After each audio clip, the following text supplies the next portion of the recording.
We're gonna do a song that you never heard before. The volume.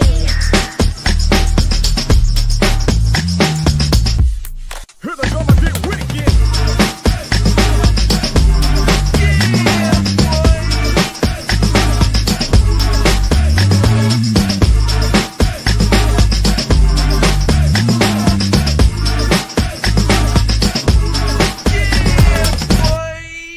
Here we go again. He's Kennedy, my brother from another mother. What's good, bro?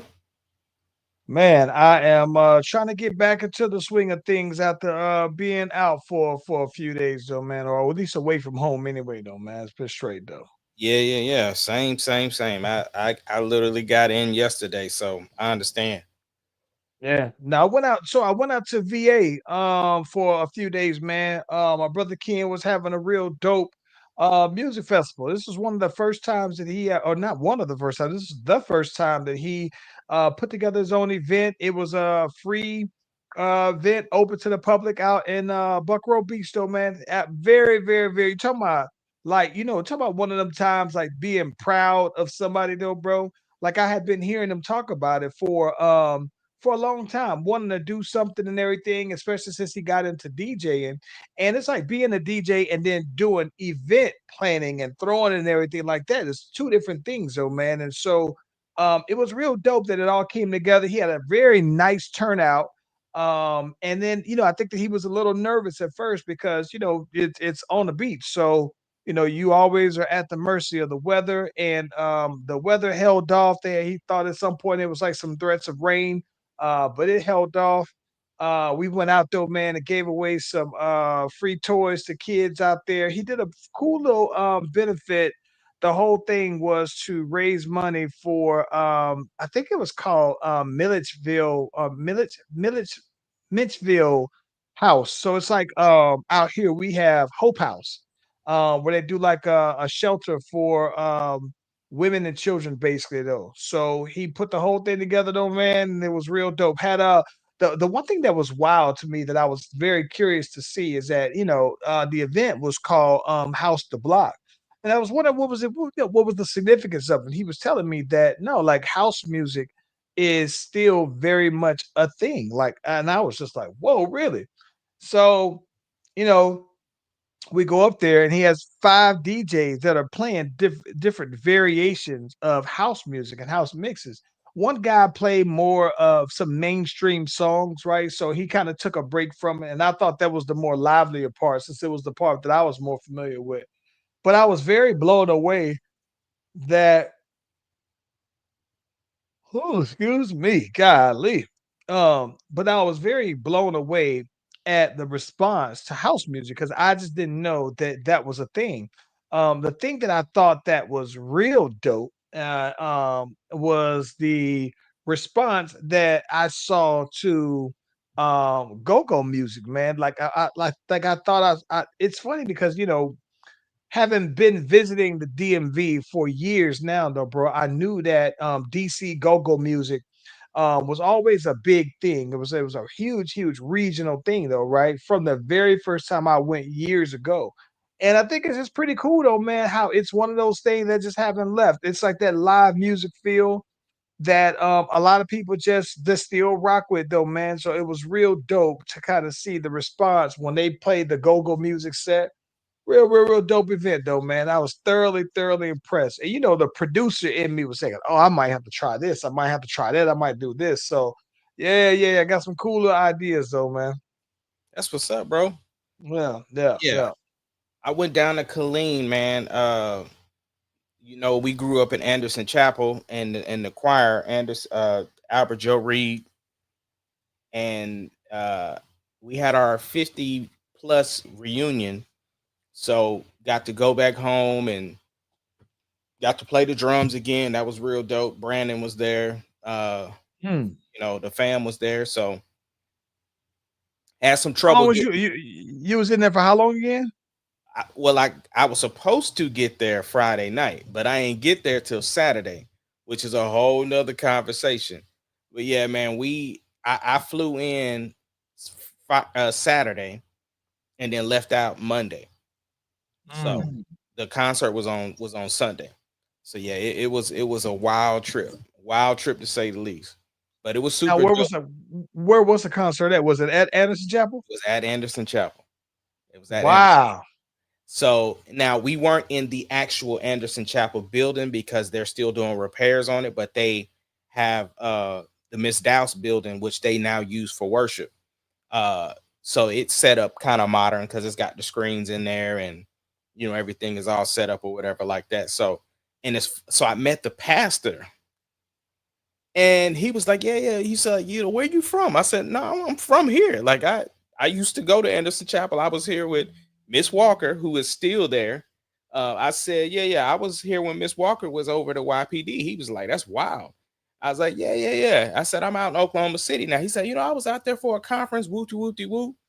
And I was like, yeah, I graduated in 99. He was like, yeah, I graduated. We close. I'm graduated in 99. I was like, oh, so the whole head of the church, the pastor is like super young or whatever like that. Wow, that's crazy. Yeah. So it's real dope. But yeah, we got to go in there, man. And they had initially had hired a band, but I guess the drummer got stuck in Dallas. And so the keyboard player was like, I don't know what we're gonna do because the drummer is stuck in Dallas. And me and Brandon looked at each other like, bro, you do know that we were the drummers that played for the choir. Like, I think you good. I think you're gonna be all right. So and Brandon still plays then? He still plays, but so the choir itself, like Brandon is, he's in and out of stuff, but he came for the reunion. So yeah, it's like he doesn't play at the church that Albert goes to, but whenever the actual choir gets together, then yeah, he still plays.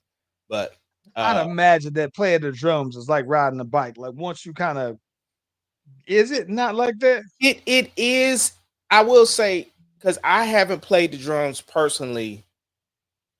Wow, since I probably played for one of the the bands out here, because I don't play the drums at Light Church. I sing, so it's been a minute since I've played, and then I didn't make rehearsal because of the plane situation. So it was like muscle memory. Once I sat down and was like just thinking of the songs in my head, like, oh, this da da da da da, and so and then adrenaline kicked in too, because it was one of those things like, I really didn't know because I was looking at the list and I'm like, man, I don't know some of these songs, even though these are all songs back from our past. And so once they started singing them, then I was like, oh, okay, I remember this. Or there was one song out of all of them that I was like, I had no clue what it was. But for the most part, though, yeah, I knew everything. And when I got behind the kit, though, it was great, bro. Like it was pretty therapeutic, I will say. Yeah. That's what's up, man. Yeah, that's all good though, bro. Well, let's get this music popping off and see what we got to talk about. Let's do it, man.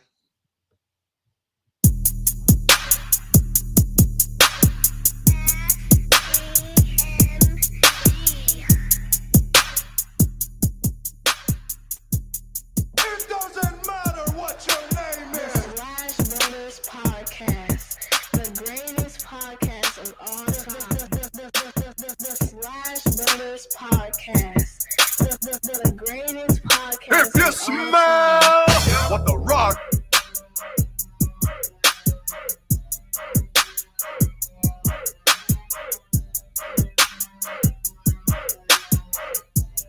It doesn't matter what your name is. Slash Brothers Podcast,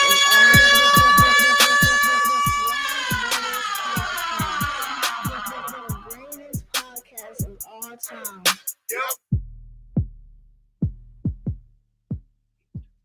Hey, listen, if you haven't already, be sure to like and subscribe to the Slash Brothers YouTube and Facebook pages. We are live on both platforms at the same time. And while you're at it, click on our TikTok page as well. Whenever you click on the notification, you click on the bell, you get the heads up whenever your boys is doing their thing. Ace Kennedy. And so you know what's crazy, man? So I drove up to VA, right? And which was real cool because like using when I'm on like lengthy road trips, it gives me the opportunity to finally listen to new music re-listen to music as well though, man. And listen to beats, you know what I'm saying? When you try to get songs and everything though, bro. One of the things that I thought that was interesting is that I was listening to I didn't had the Clips project on repeat now, right? And what's crazy about it though, man, is that while I had it on repeat, I finally let the missus hear it, right? And I was like, yeah, she was like, because we were in the car, she was like, I've been hearing all about it. I want to check it out for myself. And I was like, I'm gonna be honest with you. I think that it's a perfect album. It's a perfect 10 album, but it's like it's not rapidy rap, but it's not exactly like top 40 rap that like she would like typically that I think she would like or I would associate with though, right? So we listened to it and she was like, no, it's pretty dope. And she was like, it's very refreshing that you can hear every single thing that they're saying, right? Because they're rhyming on almost all of the beats. Mhm.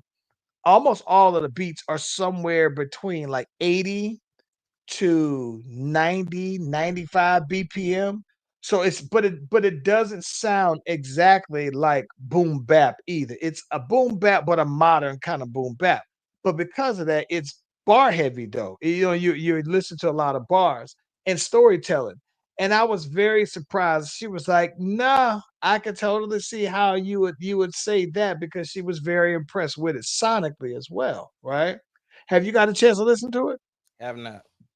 Have You not. should listen. If you haven't had the opportunity, shout out to the homeboy Philosophical. He has a really dope rap review room breakdown of the album that I think is very accurate. Like I think that it's one of the times where when I've heard somebody talking about something and I almost agree with like every single thing that he said to describe the album. It's a pretty dope album, and I think that the thing that I was very impressed with on it is the fact that I believe now that every beat is produced by Pharrell. So, and Pharrell is in it on certain spots throughout the different songs, right?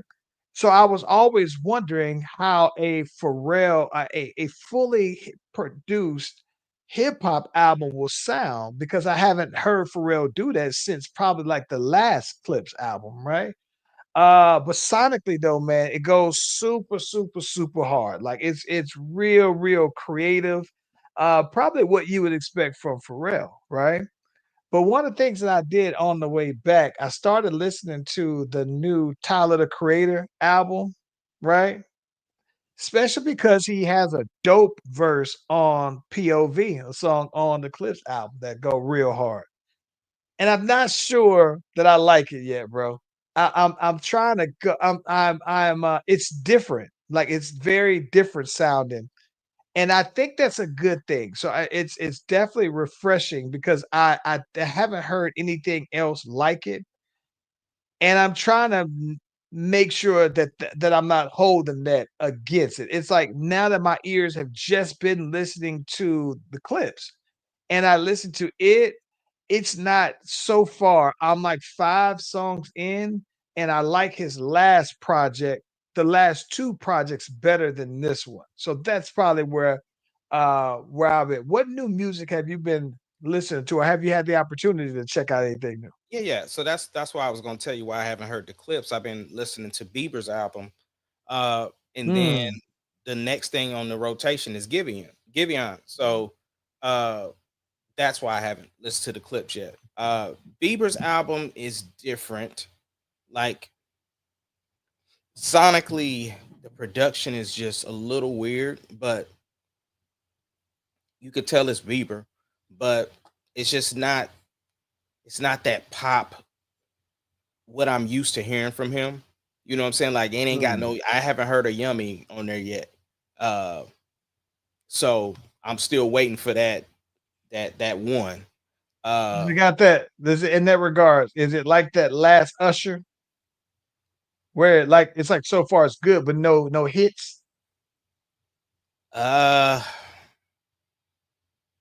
something like that, but it's been so long since I revisited the Usher that I think I probably gave that one listen. Uh, yeah, it's just something's missing. I don't know. And like I said, I haven't made it through the whole album yet. So I normally listen to it when I'm at the gym. So I just hear a couple of songs here and there. But yeah, but I do plan to listen to the clips eventually, especially after watching the Pharrell movie, like I told you. So uh yeah. Listen, I'm gonna tell you this though. There's a couple of albums that I have that are all mine. I definitely want to hear the Giveon because I've heard a lot of good things. And the last Giveon, we basically had it high up there because I think that you and I at the time when the Giveon came out, I think we said that we liked the Giveon better than that last Chris Brown album, not the one that just Right. recent, but the one before that when they came out around the same time. So I definitely am looking forward to that. I also have that new Ace Hood Hmm. on my list of songs that I want albums that I want to listen to. And then oddly enough, though, bro, I am very curious to see what so Raekwon has a new album out for Wu Tang Clan, and it's the Emperor's New Clothes, bro. And I wanna check it out only because I heard this song that he has with I believe it's Nas. Nas has a verse on there that people keep saying is like his response back to Jim Jones or something like that. And I don't think it is, but I want to check it out though, bro. You ain't Those are like probably the next 5 albums I'm listening to though. you ain't say nothing about that Jello album, bro. I wasn't ever checking for the Jello album, bro. Oh, okay. Yeah, listen, I'm gonna be honest, and maybe it's me, but I still haven't taken him serious yet as a rapper. And it's Mhm. gonna sound crazy because he had that moment, right, where he was the hottest for that couple of times though, bro. And I know that he had another song that was kind of cool as well.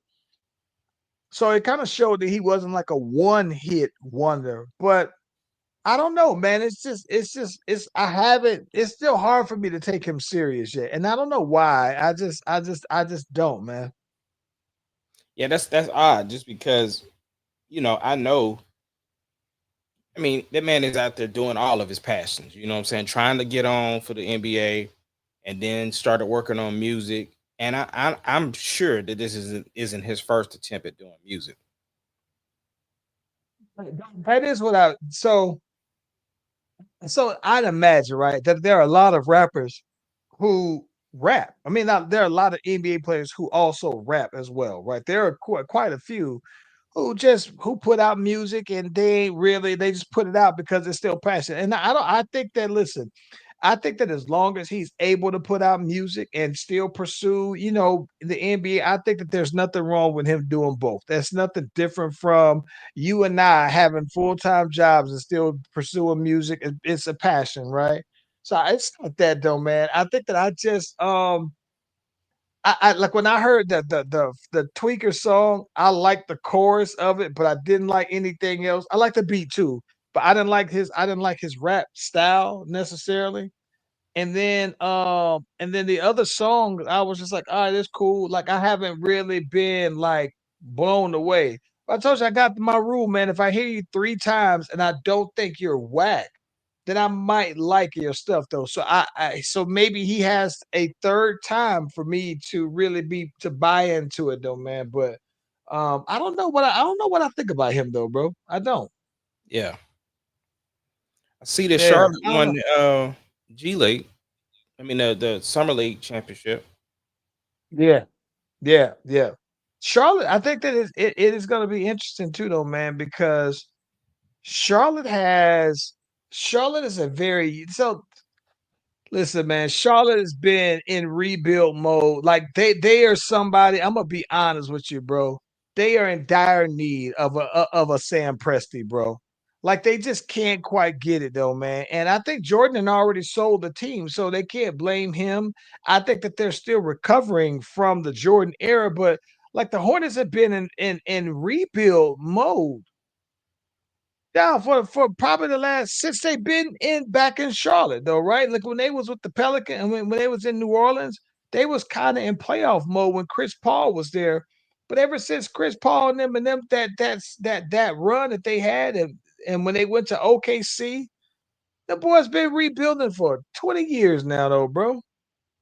Yeah, it's been a Yeah, while. I think it's been a while though, man. But did you also see, speaking of Chris Paul, that Chris Paul joined the Clippers Yeah, and along with Bill? yeah, Brad Bill said he's gonna give up the 3 for Chris Paul too.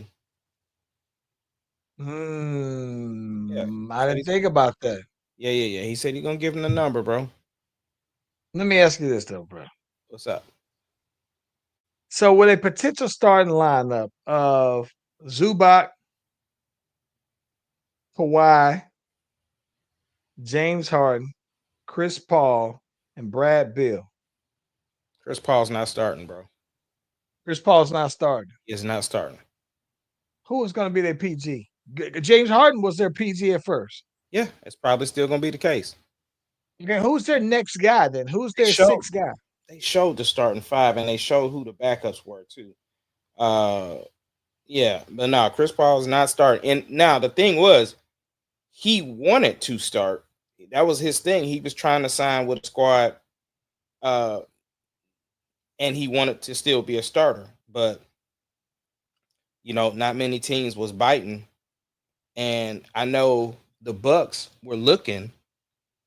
You know what I'm saying? The Bucks were looking at him, but I thought he would have been perfect for the Bucks, bro. I thought the Bucks would have been the kind of team that he can go for. well, they've been talking about getting Russ though. Yeah. So let's see here. So looking at their current roster. All right. So Brad Bill, Derek Jones, another Oh, old head. no. I- It's Collins. That's who's the starter.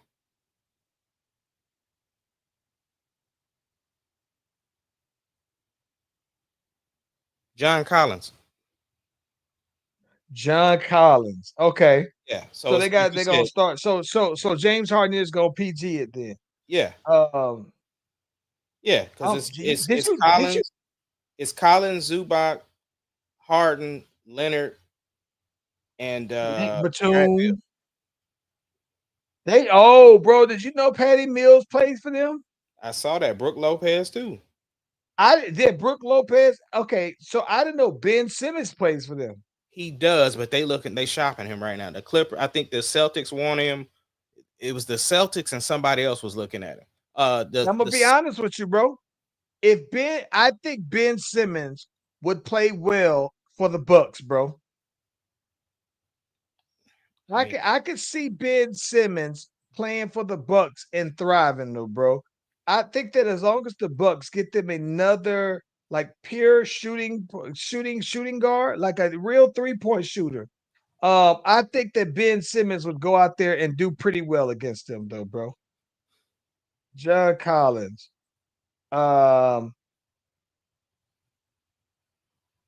They got Bogdan out there, man. Just an old team. They are They are old. vets. They are very seasoned. And that's why I'm saying, barring injury, they should be all right. But that's the thing. If the injury bug don't get them, they I don't think they gon' I think you can put them 6 or 7 in the West. Okay, so listen, let me tell you this though, bro. I think that this is the TVA timeline reassuring that them boys is not going nowhere. They is not winning the championship. I think that you have, with the exception of Kawhi Leonard, right? You set Kawhi aside, right? Because I think that Kawhi saved Toronto, and maybe even Toronto shouldn't have even won that championship, right? And this is the TVA correcting that. But you put Chris Paul on a team who probably Chris Paul, James Harden, and Bradley Beal. I'm sure if there's some list of guys who have scored the most points or made the most all-star games without winning a championship, I know that they're on that list.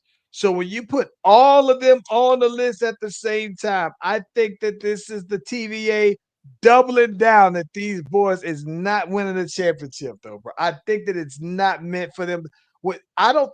Listen. Winning the championship is hard. You and I say that all the time, and it's not. Everybody's not going to win it. Some guys are going to be great players that never win championships. They have a team full of guys their core that are great guys that won't win championships throughout their career. And all they did was pack them all on one team and put them around Kawhi Leonard. So I don't know, bro. I think that they are. I don't. Well, I I think will that they're say going to make the playoffs, and they'll be interesting. it's all names that's gonna put butts in seats though, and they still trying Yes. to pay off that arena. See, I'm not. See, listen, man. Listen, we I read some already stuff. know the NBA is twofold about winning championships and is a business. So if you Oh, know you I ain't finna win the championship, you gotta put butts in seats. I get that too, and I don't disagree with that whatsoever. But I read something over while I was on vacation, bro. And when I thought about that, when they were talking about what they would owe for the paying off the arena, bro, I was flabbergasted at because so let me tell you this. So my research on this came about somehow because of the WNBA, right? And that's one of the things I wanted to talk to you about. So this came up. So during my research, they specifically brought up the Clippers, right? And how the Clippers just bought this new arena. And they were talking about guys who are these billionaire owners about how having an NBA team, how a lot of these rich guys don't want to pay the don't want to sell these NBA teams because it's their way of having these big tax write-offs, right? So even with the Clippers, right, despite all of the revenue that they've basically made in the building and all these other things and all this merchandise they have, Steve Ballmer was still able to, for tax purposes, say that he operated the Clippers at a loss. And most of these NBA teams that owners say that they operate their teams at a loss. So for tax purposes, bro, I think that it's mind blowing to me that they would say, oh, they operate at a loss and then still are able to meet where the NBA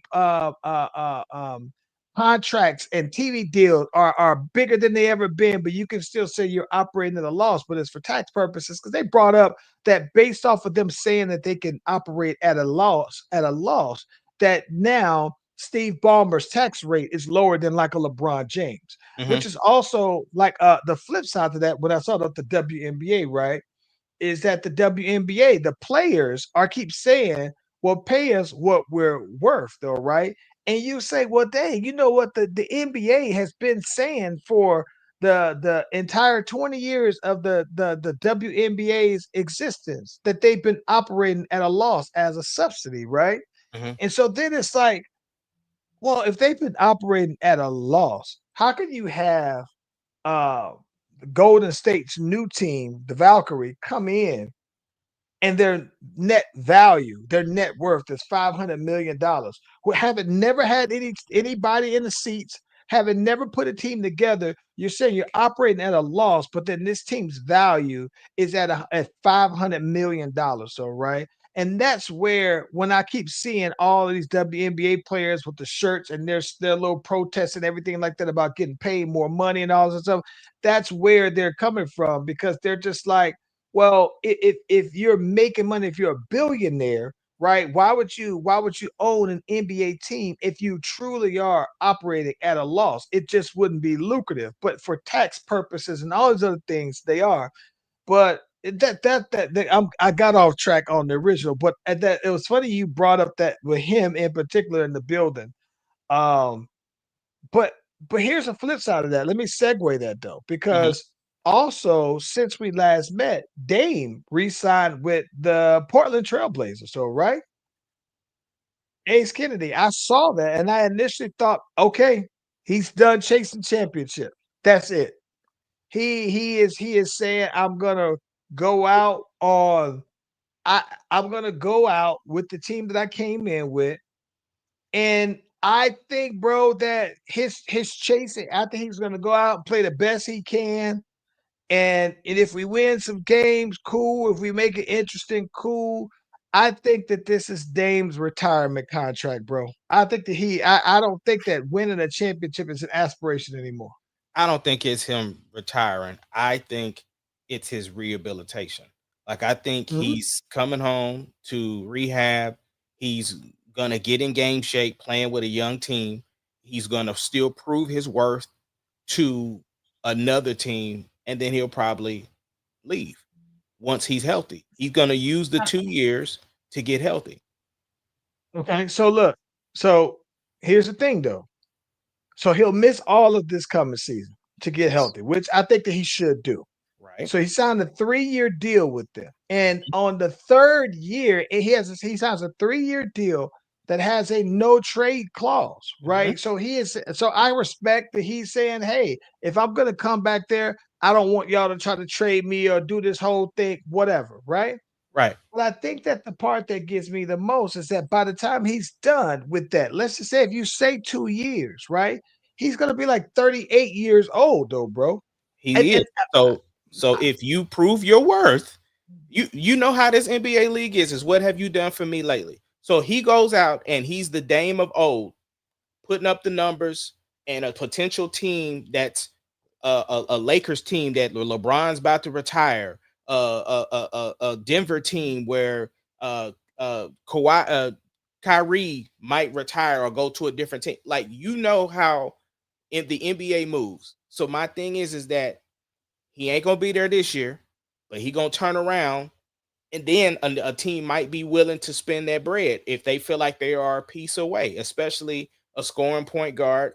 Now that Shea has made it cool again to be a scoring point guard, so I'm just saying, the 3 years, the no trade, we know that's just set up for his protection, so that they can't trade him. I just think, bro, this is my thing. I understand because the money really is nothing because he's getting paid next to nothing compared to contracts that he's had in the past. I mean, he's made 300, $400 million in his playing career, right? He's had like 3 max contracts basically in his time. So this deal that he got for 3 years, it's only like $46 million. And my thing is that, bro, like if you were about winning the championship, you could have set out this season, right? And people are never gonna forget what you could do. I think you could have signed a 1-year deal with somebody, show what you could do, and then re-up it or do whatever though, man. I don't know what it is though, bro. It just to me, I think that you could have signed this deal with any team. And I get that he wanted to go back to the Portland Trailblazers. I guess my thing is that Portland is far away from being a contender. And so I just think that you're playing on borrowed time. You are playing hoping that people remember what you were when you come back. Show them that you still were, but you still have missed 3 good years though, bro. But he's gonna do that anyway, though. So my thing is that again, these players are playing longer in their careers. People are playing well into 40, right? So my thing is again, that he went to a place to rehab. He's gonna be in a good place mentally and all the other things. He's gonna miss this year. That's just out. That's just him, Jason Tatum, Halliburton, all of them out, right? So when he does get to play, though, he's going to still be the guy on that team. He's going back to what we know of Dame. And that's what I'm saying, that he's wanting to show teams like, nah, I still got it. He ain't over there with Giannis no more, who is ball dominant. He ain't got to deal with that. There's gonna be some teams interested in Dame when them 3 years is up. I'm just saying, like, he ain't gonna be washed. I don't know, bro. I'm not saying he's gonna be watched. I think that this boy is getting ready to ride into the sunset. It wouldn't surprise me, bro. It wouldn't surprise me that after these 3 years, that Dame just retires, bro. And not to say that he's washed or not. I think that Dame will basically get this on that year 3 no trade.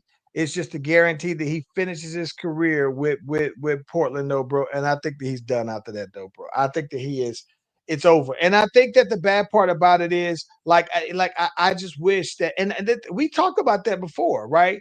There was very few slots out there where we saw Dame would be the missing piece, let alone this coming season or in the season after that. That's why I thought it would have made sense for him to just sit out this season and rehab and then came back next year to a team that thought maybe this is what we need. But if he just gonna go ahead and just go to Portland for this one, he riding to the sunset, bro. It's over. Well, I It's mean, over. it's one of those things that we gonna see. I mean, NBA is gonna look weird next year, though, bro. I think that it's gonna be weird because you think about that, man. The two of the top three teams in the East don't have their best player, right? So that's gonna make somebody like the Knicks, this is going to be their opportunity to go ahead if they're ever going to do it. If Miami's ever going to recoup from what it's their chance from the Jimmy Butler, it's like their chance. If the Hornets are ever going to put it together, Mhm. this run because the again you basically saying that the top two teams are without their best players and that give you as good of a shot. And then even with the Spurs, it's like if Wimby's is gonna be what we think he is, this is gonna be the year that he's gonna have to start showing improve because even with that being said though, you think now KD's out there. The Suns are the Suns. I don't think that for them it did too much, but it's like the Kings, they're gonna be the Kings. The Pacers, they're gonna be the I mean not Pacers, but the Portland Trailblazers, they're gonna be the Blazers. I don't think nobody's afraid of the Lakers like that. I think that people are still questionable about the Nuggets. I think that bro, like this year is going to be weird, and a lot of these teams that have been kind of bottom tier teams, I think this is the year that they should step up. And if they're not going to do it, I think that you can see somebody like the Hornets basically saying, "Let's blow it up and try it again," though, bro. They're gonna say about getting rid of LaMelo Melo. Ball after this season. Yeah, bro. Where did Alonzo go? Lonzo went to dang. If you wouldn't have asked me that, I would have been able to tell you that. Oh my gosh. Cleveland, Okay. which I like for them because they got Darius Garland and they got Donovan Mitchell who kind of play the same style. And I think that having him come in and running a traditional PG style would work for them though, man. Yeah. I don't know. This season, like I said, it should look very, very weird though, bro. Very weird season though, man. Yeah. I'm trying to think. I want to know what Dallas is going to look like. That's what I want to know. I think that should be interesting because I fully think that is Kyrie gonna be back No, all the way? he's supposed to. No, he. Ain't, if he does come back, they talking about uh like around All Star break. Yeah. I think that listen, I think that they'll be be in there. I mean, I don't know if they're gonna be a serious contender, but I think that, like listen, man, I think that if you got Cooper Flag in the fold with Anthony Davis, I think that that still should give you a chance though, man. And I think if Cooper Flag if he's gonna eventually be what we think he's gonna be, though, man, he by halfway through the season, he'll start to show you them signs. And I think that the only problem with the Mavs is that now you basically are gonna have to rely 100% on AD, and I don't think that nobody's been successful doing that, though, man. So, yeah, yeah. It's gonna be something, bro. You think the Thunder could repeat? Listen, I don't see why they couldn't. Not no, no, get me wrong. There hasn't been a repeat champion in 10 years. We talked about that. They bring that up to nauseum though, man. But I but this, I like the Thunder chances just as good as any other time, though, bro. Yeah. And like I said, on paper, the Rockets make the most sense for them to come out the West or to face in the West.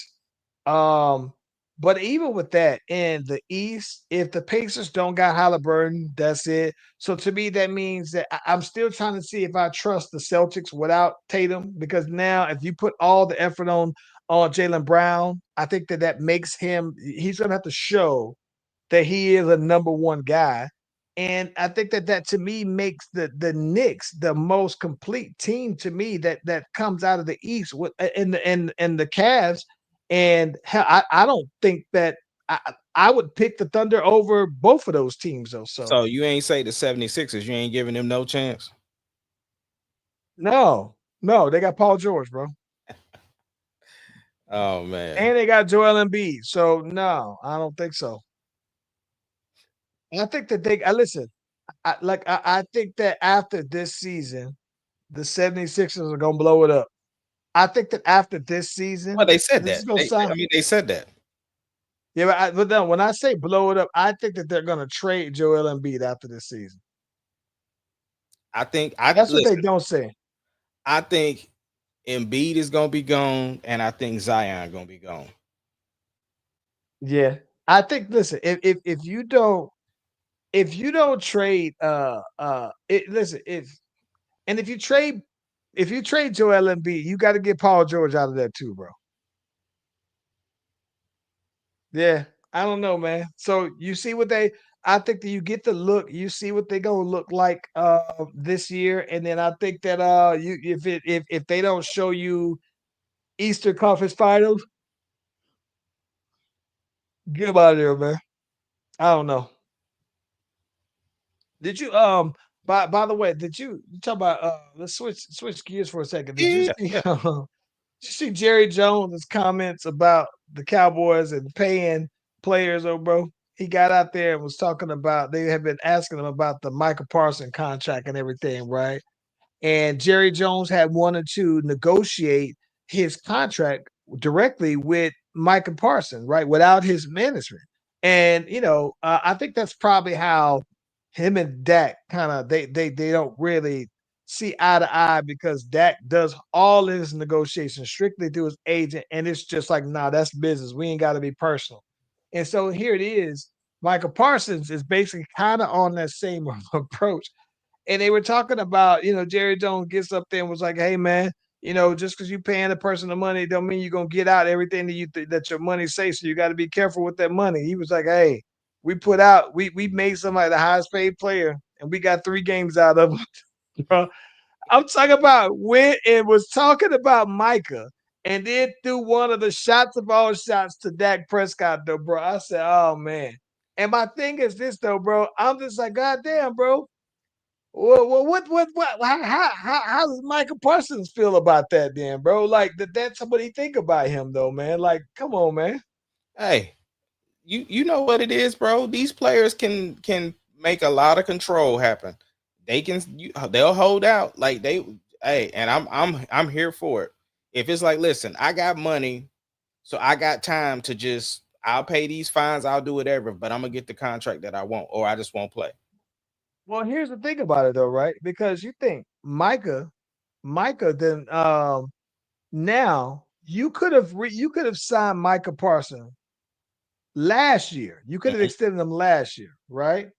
So now that you didn't extend him, right? You didn't now let TJ Watts get paid. You didn't let Miles Garrett get paid. And now, if you Michael Parsons, you just like, hey, well, listen, I'm 5 years younger than both of them dudes. All right, they contracts got to be my starting point, right? It's my where I would start. And if I'm Micah, I would be thinking like I got to make at least 2 million more per season in both of them, though, right? So, but it's all could have been avoided if he would have just paid that man last year, though, and get ahead of of Power of curve. of of TJ Watts. Yeah. Yeah. But he did the same thing with Dak Prescott, though, right? He made Dak kind of go do a show me kind of gear. And Dak was like, all right, I'm gonna show you, but ain't no discounts over here. Right, So right. I think that if I'm Micah, I'm like, listen, I'm not showing no discounts, no family discounts on this one, no, bro. No home team at all, though, bro. Yeah. Especially the other thing too is uh especially when you with the other thing that he said was that he was considering not being the general manager anymore. Like he had that momentary where he was not gonna do it. He ain't gonna do it. He ain't gonna give up that power. That's to me, that is Jerry Jones's legacy, bro. Like, I think that Jerry Jones, to me, listen, it's not enough for them to win a championship. It means nothing if they don't win it the way Jerry Jones wants to win it. It's like it means something to him that he drafted the players, that they made the Pro Bowl. And so if they go ahead and they win the Super Bowl, it's saying, no, I won a Super Bowl because these are guys that I picked, that I paid, and that came together. And the only thing that he could do more than that is just go out there on the field and coach the team, though, bro. But Jerry Jones is an interesting guy because, anybody else, any other GM with the same exact credentials would have just been fired, and you can't fire yourself. So you fire the coaches to mask it. You do all these other things, though, bro. But I don't know, man. Jerry Jones is not gonna be. Jerry Jones will die on that hill Oh of yeah, being the general manager. but I'm even still right. Who would he pass it to? His son.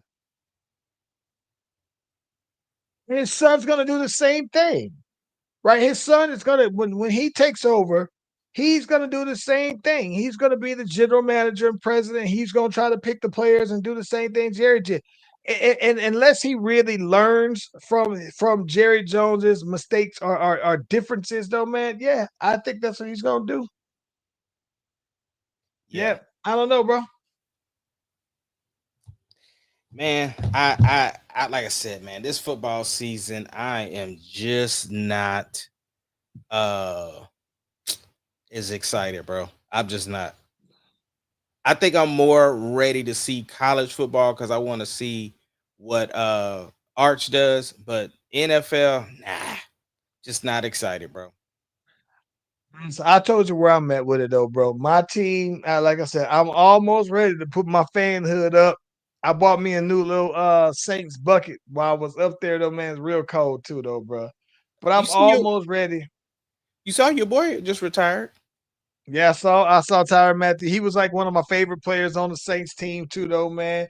I was very surprised at that one, though, man, because we got him. He's like one of our long-term vets. We got Cam Jordan out there who's running the back.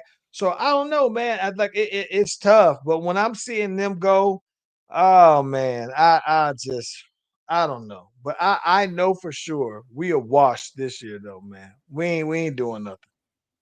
Yeah, I really can't wait to see who y'all got as quarterback though. I still don't even know this dude's name, though. He probably Spencer Rattler is going to likely be the starting quarterback, though. I mean, another year under his belt. That's fair. What you got going on for the week, though, man?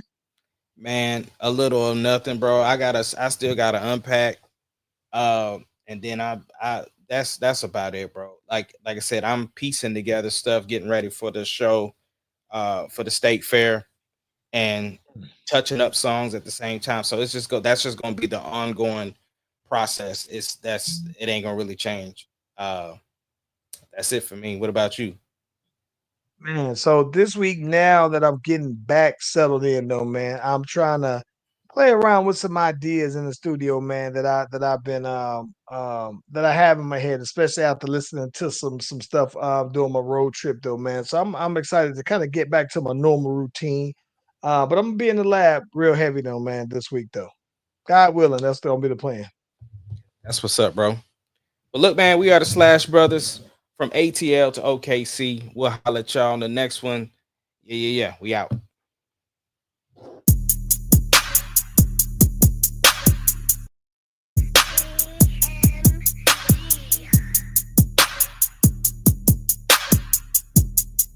doesn't matter what your name is. Slash Brothers Podcast, the greatest podcast of all time. The Slash Brothers Podcast, the greatest podcast. Can you dig sucker.